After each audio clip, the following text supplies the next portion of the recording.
ইস্তাম্বুলের আকাশ যেন এক নতুন ধ্বনি শুনল। শব্দের গতিকে চূর্ণ করে তুরস্ক উন্মোচন করল তাদের ইতিহাসের প্রথম হাইপারসনিক ক্ষেপণাস্ত্র। আন্তর্জাতিক প্রতিরক্ষা মেলা IDF 2025-এ প্রথমবারের মতো প্রকাশ্যে এলো টাইফুন ব্লক 4 নামের এই বিশাল ক্ষেপণাস্ত্র, যা শুধু প্রযুক্তির নয়, রাজনৈতিক সংকেতও দিচ্ছে পশ্চিমা বিশ্বকে। মঙ্গলবার ইস্তাম্বুলে শুরু হওয়া 6 দিনব্যাপী এই মেলায় ক্ষেপণাস্ত্রটি উন্মোচন করে তুরস্কের প্রতিরক্ষা শিল্পের শীর্ষ প্রতিষ্ঠান রকেটসান। এটি আঙ্কারার তৈরি প্রথম হাইপারসনিক ব্যালিস্টিক ক্ষেপণাস্ত্র এবং তাদের নির্মিত সর্বাধিক পাল্লার অস্ত্র টাইফুনের উন্নত সংস্করণ। শব্দের চেয়ে 5 গুণ বা তারও বেশি গতিসম্পন্ন এই অস্ত্র প্রযুক্তির জগতে তুরস্ককে পৌঁছে দিল এক নতুন উচ্চতায়। RICL TMX, যুগের পর যুগ স্থাপনা থাকে মজবুত।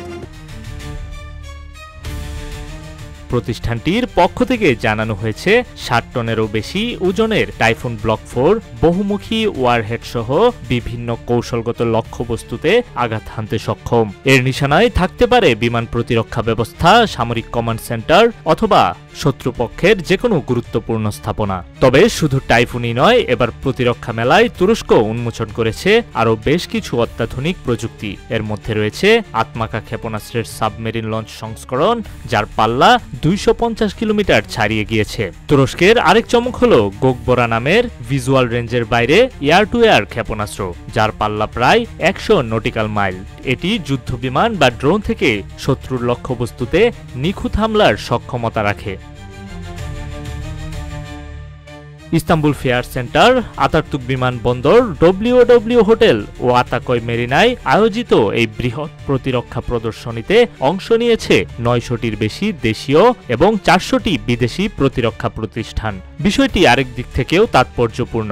মুসলিম দেশগুলোর মধ্যে এতদিন কেবল ইরান ও পাকিস্তানের হাইপারসনিক ক্ষেপণাস্ত্র তৈরির সক্ষমতা ছিল বলে ধারণা করা হতো। এবার সেই তালিকায় গর্ব ভরে নিজের নাম লেখালো তুরস্ক, তাও একাধিক প্রযুক্তির ঝলকে।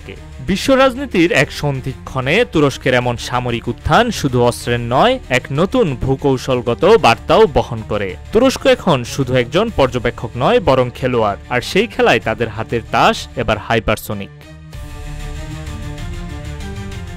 নিউজ ডেস্ক, রূপালী বাংলাদেশ।